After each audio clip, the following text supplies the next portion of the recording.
In this video, we'll gently explore, why do we put so much pressure on ourselves? How it shows up in our brain and body, and how to start stepping back from it with a little more kindness and a lot less guilt.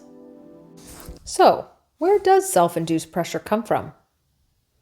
A lot of us grew up learning, sometimes directly, sometimes quietly, that we're only as good as what we do. You might have been the responsible one, the helper, the one who just held it all together. Maybe you were praised for your achievements more than your presence. Maybe doing more made you feel safer, needed, or loved. And over time, those beliefs hardened into pressure. I should have handled that better. I need to be more on top of things. I can't stop. There's too much to do. Your nervous system picks up on all this. Your brain starts to interpret not doing enough as actually a threat, even if it's just you judging yourself. The stress system kicks in. Your body gets tense, your mind races, you might overwork, avoid, or shut down completely. It's a loop. Pressure leads to overdrive, which leads to exhaustion, which leads to more pressure. And the hardest part, you didn't even need someone else piling it on. You've already internalized that voice. Think of it like a wave. It starts out as a small ripple. You want to do well on something you care about. That's not a bad thing. But then comes the shoulds and the not enoughs.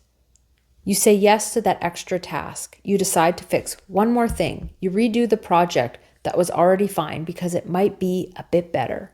And before you know it, the wave has grown into something big and crashing, and you're tumbling under it. This isn't about blame. You're not doing something wrong. You're doing what so many of us do, trying to stay afloat in a world that rewards constant doing. But maybe it's time to step out of the wave. So how can we gently release the pressure?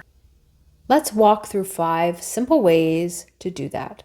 No overhauls, just small shifts. Number 1, notice the shoulds. Start by listening to your inner dialogue. I should stay late. I should say yes. I should have to handle that better.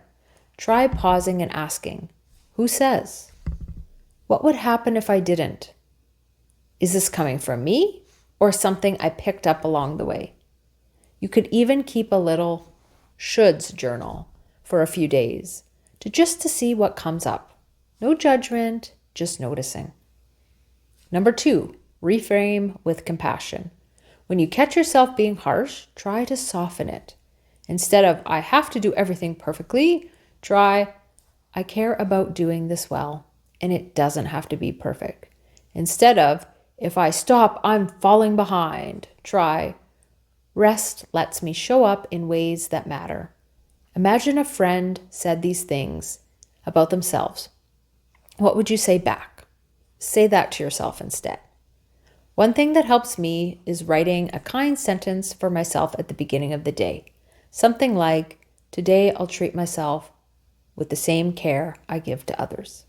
Number 3, set kind limits. Try picking just 1 or 2 true priorities for the day. Let the rest be flexible. I know it feels like everything's important, but when everything is urgent, nothing really gets your full attention. So maybe you do 2 things with presence and with care, and let that be enough. Try having a sticky note on your desk that says something like, progress, not perfection, or I am doing the best I can with the time I have for this.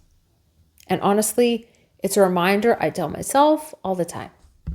Number 4, regulate your nervous system. When you feel the pressure building, like the wave is rising, check in with your body. Take a slow breath in for 4 and out for 6. Drop your shoulders, unclench your jaw, soften your belly, shake out your hands or stretch for 30 seconds. These small reset signals to your brain that you're safe. You can ease up.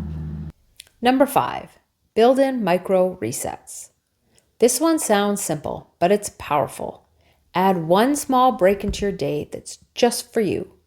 A 2-minute tea break, a walk to the mailbox, listening to your favorite song between meetings. Let that rest count. Let joy count. Not everything needs to be earned. You're allowed to let go. Self-induced pressure often comes from a good place. We care. We want to do well. We want to show up for the people around us. But you don't have to exhaust yourself to matter. So maybe today you take one tiny step back from the pressure. Maybe you choose rest or presence or kindness. If this resonated with you, I'd love to hear from you in the comments.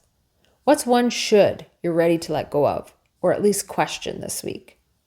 Let's support each other in creating a little more ease. And if you're new here, hit the subscribe button. We're building a space for recovery, reflection, and real talk about burnout and stress. Until next time, take care and take care of you. Thanks so much. Bye.